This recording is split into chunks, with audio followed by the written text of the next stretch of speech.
ఇన్ని వేల సంవత్సరాలు కాదు, ఇక కలియుగం మొత్తం ఉండన్నాళ్ళు సరిపోయేంత జ్ఞానం ఇందులో ఉంది. మనకి సహజంగా మనం మతం అని చెప్పకూడదు. ఎందుకంటే ఎవరన్నా ఇప్పుడు క్రైస్తవ మతం ఉందనుకోండి, వాళ్ళు బైబుల్ ఉంది, ముస్లిం మతం ఉందనుకోండి, వాళ్ళు ఖురాన్ ఉంది. కానీ మన మతం ఏమిటి అంటే మనం చెప్పలేము, కానీ మతం అని మనం అనకూడదు. మన సనాతన ధర్మం అని మనం చెప్పుకోవాలి.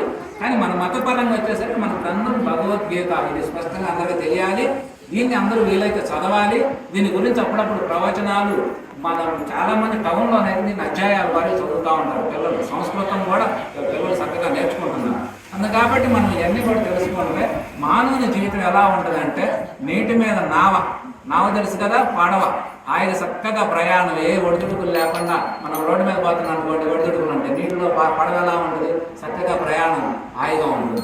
అట్లాగే దీని గురించి నీకు స్పష్టంగా తెలిస్తే జీవితం హాయిగా, సంసారం అనే జీవితం ఏ దుఃఖం లేకుండా ఉంటుంది. కానీ దుఃఖానికి అతీతమైన మనసును మనం పొందగలుగుతాం. సుఖ దుఃఖాలు సహజమై ఉంటే ఎంతే ఉండకుండా ఉండవు. కానీ ఏ మనిషి, ఏ జీవి కూడా సంపూర్ణంగా సుఖపడి కానీ సంపూర్ణంగా కష్టపడి కానీ ఉండదు. ప్రతి మనిషి మనసు అంటేనే కలగాపులగమైనటువంటి మంచి చెడులు కలబోతే ఈ మనసు. అందుకని ఈ మనసుని నువ్వు అర్థం చేసుకోవాలి. మనసుని అదుపులో ఉంచాలి. ఇంద్రియానికి నువ్వు జయుడుగా ఉండాలి. నువ్వు అన్ని కర్మలు నువ్వు చేస్తూ ఉండాలి. కర్మలకి అతీతమైనటువంటి కర్మ ఫలాన్ని నువ్వు త్యాగం చేయాలి. తామరాకు నీటి బొట్టు అంటున్న రీతిగా నువ్వు ఎట్టి పాపమును చిక్కుపడకుండా ఉండాలంటే నువ్వు దాన్ని ఎప్పుడు కర్మ ఫలాన్ని, అంటే మనం 10 ఎకరాలు వేస్తాం, మనకు అనుకూలమైన వాతావరణం లేదు, సంవత్సరం వాతావరణంలో ఎట్లా మనం బాధ పెట్టింది అనుకున్నట్టు తల్లి కరుణించింది.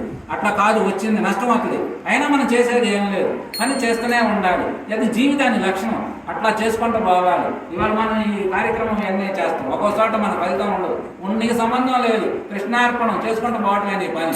ఇట్లా ఎవరైతే నీ మీద బరువు పెట్టుకోకుండా దైవం ఒకటి ఉందని, ఆయన అన్నీ చూసుకుంటాడని, ఎందుకంటే ఎందుకు చూసుకుంటాడని నమ్మకం అంటే, ఈ దేహం నువ్వు అడిగితే వచ్చిందా, నీకు తెలియకుండా వచ్చింది. నీకు తెలిస్తే వస్తే నువ్వు చక్కగా ఇట్లాంటి దేహం ఎందుకు, అందమైన దేహాన్ని మనం అడగం. స్వామి నాకు అందమైన దేహం లేదు అంటే మనకు తెలియకుండా దేహం వచ్చింది, తెలియకుండానే పుట్టి పెరిగి పెద్దదైంది, తెలియకుండానే నచ్చిపోతుంది, ఊడిపోతుంది, కుసించి నశించిపోతుంది. మనకేం ప్రమేయం లేదే.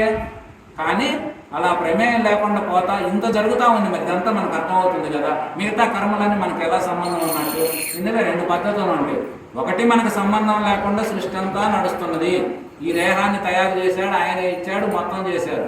కానీ దాని తాళో చేయి మన చేతుల్లో పెట్టి ఇవాళ మనం ఏం ఆలోచిస్తే అదే మనం చేయగలుగుతాం.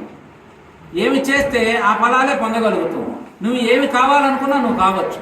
ఈ క్షణం నువ్వు ఏం కావాలంటే, మహాత్ములు చెప్పిన మాట ఏంటంటే 2 రకాలుగా మనది. ఒకటి, ఆలస్యం చేయమాకండయ్యా, ఆలస్యం అమృతం కూడా విషమవుద్ది. నిజమేగా, ఈ మాట మనం బాగా నానుడు మాట. కానీ తొందర పనికిరాదు.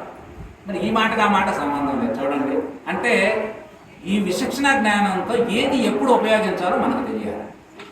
అందుకనే మనకు మా భగవద్గీత అని తెలిపేది యద్భావం తద్భవతి. ఇది ఇక్కడ కింద శ్లోకం. అంటే నువ్వు ఏదైతే తలుస్తావో, నువ్వు ఏదైతే ఆలోచిస్తావో, నువ్వు ఏ మాటలైతే మాట్లాడుతూ ఉంటావో, మన లోకంలో ఎవరినైనా చూసుకోండి, వారు ఆలోచించే మాటలు ఎక్కువ బయట మాట్లాడుతూ ఉంటారు. వాళ్ళలో ఉన్నటువంటి ఆలోచనే మాట్లాడేది.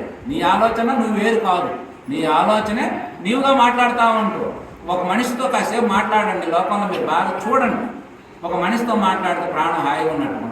ఒక మనిషితో మాట్లాడితే ఎందుకు మాట్లాడినరా సార్, మనసంతా ఖరాబ్ అయింది, మనసంతా వికలం చెంది బాధ పెరగదు. అలాంటి వాళ్ళతో ఏం చేయాలంటే మనం ఎప్పుడు దూరంగా ఉండాలి. లోకంలో వాళ్ళని మనం తప్పుపట్టకూడదు, వాళ్ళని మనకి దూరం అనుకోకూడదు. వాళ్ళు కూడా భగవంతుని సంతానమే, భగవత్ స్వరూపమే. అయినా వాళ్ళకి నేను దూరంగానే ఉండాలి. మంచి వాళ్ళతోనే మన పరిచయాలు ఉండాలి. మంచిది కలిస్తేనే హాయిగా ఆనందంగా ఉంటుంది జీవితం. మహాత్ములు ఏమీ లేకుండా, దోషపేలకు డబ్బులు లేకుండా సగంగా చెట్ల కింద కూర్చొని ఆనందంగా బ్రతికారమ్మ జీవితం. వాళ్ళని మనం పూజిస్తుంది. ఎందుకని వాళ్ళు ఏ జీవిని బాధ పెట్టరు, చీమను కూడా బాధ పెట్టరు. వాళ్ళు హాయిగా సంతోషంగా ఉంటారు, లోకమంతా సంతోషంగా ఉంటుంది. వాళ్ళ ముఖం చూసినా కూడా మనందరికీ ఆనందం కలిగింది. అట్లా ఆనందపడ్డారు లోకం. మనకు ముందు ఆ యొక్క జ్ఞానం మనకున్నది. ఆ జ్ఞానం మనకు భగవద్గీత చక్కగా అందిస్తూ ఉంది. కొన్ని వేల కోట్ల మందిని జీవితాన్ని తరింపజేసింది ఈ భగవద్గీత. ఇదంతా చూడటానికి చిన్న బుక్ లాగా ఉంది, ఇదే పెద్ద బుక్ లాగా ఉంది, ఇంకా ఇంత చిన్న బుక్స్ కూడా. ఇట్లా మనకి ఆ భగవద్గీత అనేది అంత మార్గదర్శకం. ఆధ్యాత్మిక జ్ఞాన విద్య అనే దానికి ఇదే మనకు నిదర్శనం. ఇట్లాంటి భగవద్గీత మనకి వచ్చిపోయే 5000 సంవత్సరాల పైన మనకి భారతదేశంలో శ్రీకృష్ణుని ముఖపద్మం ద్వారా వెలువడి అర్జునుడు దాన్ని సేవించి దాన్ని వేదవ్యాస మహర్షి దివ్య దృష్టితో దర్శించి ఆయన గ్రంథస్థం చేసి మనం లోకానికి భారతీయులందరికీ మనం మానవుడు ఎప్పుడు దుఃఖంతో కూలిపోతా ఉన్నాడు, బాధపడతా ఉన్నాడు, అన్నీ తానే ఏదో బరువుగా ఉన్నాడు, వీటన్నింటికి అతీతమైనటువంటి ఆనందంగా జీవించడానికి అని చెప్పి వేదవ్యాస మహర్షి ఆయన కష్టం ఎంతో కష్టం, అట్లాంటి కష్టం ఉన్నటువంటి మహాత్ముడు ఆయన మనకి ఇచ్చినటువంటి ఎంతో జ్ఞాన సంపద. ఈ దేవాలయ వ్యవస్థ ఇవన్నీ కూడా దేవాలయం లేకపోయినా దేవుడు ఉన్నాడు, కానీ ఆ దేవాలయం పెట్టుకోవడం వల్లే మనం రాముడు అంటే ఏమిటి, ఎలా బ్రతకాలి, ఆయన జీవితం ఎలా ఉన్నది అని దాన్ని ఆదర్శంగా తీసుకున్నాం. భార్యాభర్తలు ఎలా ఉండాలి, అన్నదమ్ములు ఎలా ఉండాలి, తండ్రి కొడుకులు ఎలా ఉండాలి, అత్తామామల పట్ల ఎలా ఉండాలి, అసలు రాజకీయ ప్రవర్తన ఎలా ఉండాలి, ఒక క్షత్రియుడిగా గ్రామాన్ని పరిపాలించే సర్పంచ్ ఎలా ఉండాలి, ఇవన్నీ మనకు రాముడు నిదర్శనం. ఈ అంత జ్ఞానం కృష్ణుడికి 8 మంది భార్యలు, 81 మంది సంతానం, పెద్ద సంస్థ బ్రహ్మాండంగా అయినా ఎన్నున్నా కూడా ఆయన ఎప్పుడు ఒంటరిగానే ఉంది. వేణుగోపాల స్వామిలోనే మనం ఎక్కువగా ఆరాధిస్తాం. గీతా కృష్ణుడు మరి ఈ యొక్క భగవద్గీత అనేది ఆయన ఇన్ని రకాలుగా ఈ యొక్క తత్వజ్ఞానానికి, దుఃఖ నివారణకి, బాధలన్నింటినీ, మరణాన్ని కూడా జయించవచ్చు అని చెప్పి మన భగవద్గీత చెప్పేది ఏమంటే లోకంలో అందరూ మరణం ఉంది చావు ఉంది అంటారు. కానీ భగవద్గీత మనకు తెలియజేసేది ఏమిటంటే మరణం అనేది లేదయ్యా, మార్పు ఉన్నది. మార్పు అంటే ఏమిటంటే దేహాన్ని మార్చుకుంటాం, దేహ మార్పిడి జరుగుతున్నదే తప్ప ఆత్మకు అనేది మరణం లేదు, చావు లేదు.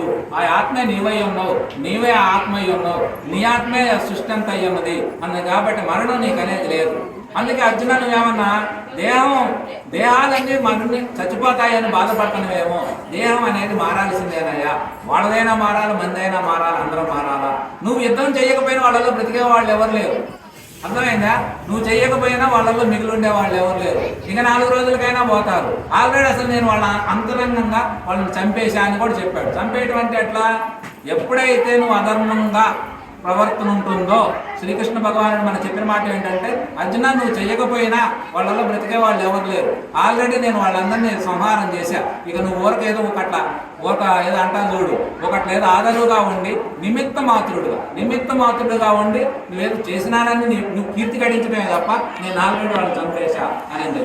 ఎట్లా చంపాడు అంటే వాళ్ళు కౌరవులు ఎప్పుడైతే మరి కురువంశ కోడలైనటువంటి మరి ద్రౌపది గొప్ప మహాప్రతివర్త, 5 భర్తలు మహావీరులకు భార్య, అట్లాంటి భార్యని జోజం అనే మాయా జోజం పెట్టి ఆమెను తీసుకొచ్చి మరి వస్త్రాభరణ చేశారు.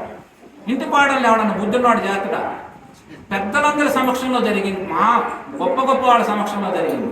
అందరూ ఏమీ చేయలేక నోరేళ్ళు పెట్టుకొని కూర్చున్నారు. అంటే అప్పుడు ఆయన చెప్పే అర్థం ఏమిటంటే ఎవడైతే తప్పుడు పని చేస్తాడో అప్పుడే వాడి మరణ శాసనం రాయబడ్డాడు. కురువంశ కోడలు ద్రౌపదిని ఎప్పుడైతే వస్త్రాభరణం జరిగిందో అదే రోజు కౌరవులు మొత్తానికి వాళ్ళు ఆల్రెడీ మరణశాసనం రాసుకున్నారు. అయిపోయింది, నువ్వు సంపాదించాలి. ఎందుకంటే నువ్వు చేసిన పాపమే నిన్ను చంపుతూ ఉంటుంది.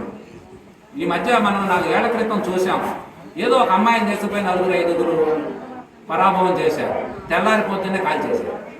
అంటే ఏమిటి? వాడు ఏ పని చేస్తే రేపంటే రేపు ఉండడు, వాడు అయిపోయినట్టే, వాడి శాసనం వాడు రాసుకోవటమే. అందుకని మన భగవద్గీత చెప్పేది ఏమిటంటే ఏది చేస్తావో నువ్వు ఆ ఫలితాలు పొందుతావయ్యా. కౌరవులు ధృతరాష్ట్రుడికి అన్నీ తెలుసు, అన్నీ ఆయన సమక్షంలోనే జరిగింది. అయినా ఆయనకి నా కొడుకులనే మమకారం, ఒక రకంగా ధృతరాష్ట్రుడి వల్లే వంశం మొత్తం నాశనం అయిందని చెప్పాలి. తండ్రి పెద్దవాడు, సొంత తమ్ముడు కొడుకులు అందరు నమ్మినట్టే ఉంటాడు. నా కొడుకుల కంటే నా తమ్ముడు కొడుకులే మంచివాళ్ళు అంటాడు. కానీ మళ్ళీ నా కొడుకులకి ఆస్తులన్నీ ఉండాలని మమకారం. ఆ రకంగా తీసుకొని యుద్ధానికి దారి తీసి కన్న కొడుకులందరినీ 100 మంది కొడుకులను ఆయన బ్రతికొండగానే పోగొట్టుకున్నాడు. ఎంత క్షోభ! కారణం ఏమిటి? మొదట్లో తప్పని చెప్పాల. మన చిన్నప్పుడు కథలు చదువుతూ ఉంటారు. ఒకరోజు మన పిల్లగాడు కోడిగుడ్డు దొంగతనం చేసుకొస్తే ఆ తప్పని చెప్పం. తర్వాత వాడు కోడిగుడ్డు నుంచి కోడికి పోతాడు, ఆ తర్వాత పక్క వాడు కోడికి పోతాడు, ఆ తర్వాత పెద్ద చేస్తాడు, ఆ తర్వాత జైలుకి పోతాడు. జైలుకి పోయి ఎక్కడో కన్నంలో ఎవడో మెడకాయ కోసాడు. అంటే అర్థమైంది, ఏది చిన్నప్పుడే దాన్ని గుర్తించి దాన్ని మనం తొలగించాలి. అలా తొలగించుకోకపోతే ఏమవుతుంది? అది పెద్దదవుతుంది. వేసిన చెట్టు పెద్దదైన తర్వాత ఫలాలు ఇస్తుంది. ఆ రకంగానే ఎవరైతే వాళ్ళు చేసినటువంటి ఆకృత్యాలు, కౌరవులు పాండవుల మీద చేసినటువంటి సొంత బాబాయ్ కొడుకులు, అన్నదమ్ములు, ఇవాళ మనకు కొత్తగా వచ్చింది సృష్టి ఆది నుంచే ఎక్కువ యాడ మిత్రత్వం ఉంటుంది, అక్కడే శత్రుత్వం ఏర్పడుతుంది. ఎక్కడ బంధుత్వం ఉంటుందో అక్కడే విరోధాలు ఏర్పడుతుంది, ఎక్కడ మమకారం ఉంటాయో అక్కడే ఆంతరాలనే ప్రవేశిస్తున్నాయి. ఎక్కువ మన చరిత్రలన్నీ తీసుకోండి, ఇవన్నీ కూడా అంత సొంత వాళ్ళకు వచ్చినటువంటి గొడవలు ఇవన్నీ. వీటన్నిటిని అధిగమించాలంటే ఏం కావాలంటే మనిషికి కాస్తంత విచక్షణ బుద్ధి ఉండాలి, ఏది మంచి ఏది చెడు తెలియాలి. రెండోది కాస్త త్యాగం ఉండాలి, మూడోది కాస్త వైరాగ్యం ఉండాలి, దైవం పట్ల నమ్మకం ఉండాలి. ఇవన్నీ నీకు ఉన్నట్లయితే నువ్వు అంతగా తారిచేయాల్సిన అవసరం లేదు. ఎందుకంటే భగవద్గీత మనకి ఏం చెబుతుంది, వస్తా తీసుకొచ్చిన వాడు ఏ ఊడు ఏమీ లేరయ్యా, పోయేటప్పుడు తీసుకుపోయిన వాడు కూడా ఏమీ లేదు, పోయిన వాడు తిరిగి వచ్చిన దాఖలాలు కూడా చరిత్రలు ఎక్కడా లేవు కదా. కానీ అయిందేమో ఎప్పుడు అయిపోతూనే ఉన్నది, అవ్వాల్సింది మంచికే అవుతున్నది, అవ్వబోయేది మంచికే అవుతున్నది. అందుకని నువ్వేమి తీసుకొచ్చినా అవన్నీ ఊరికి దుఃఖిస్తావను.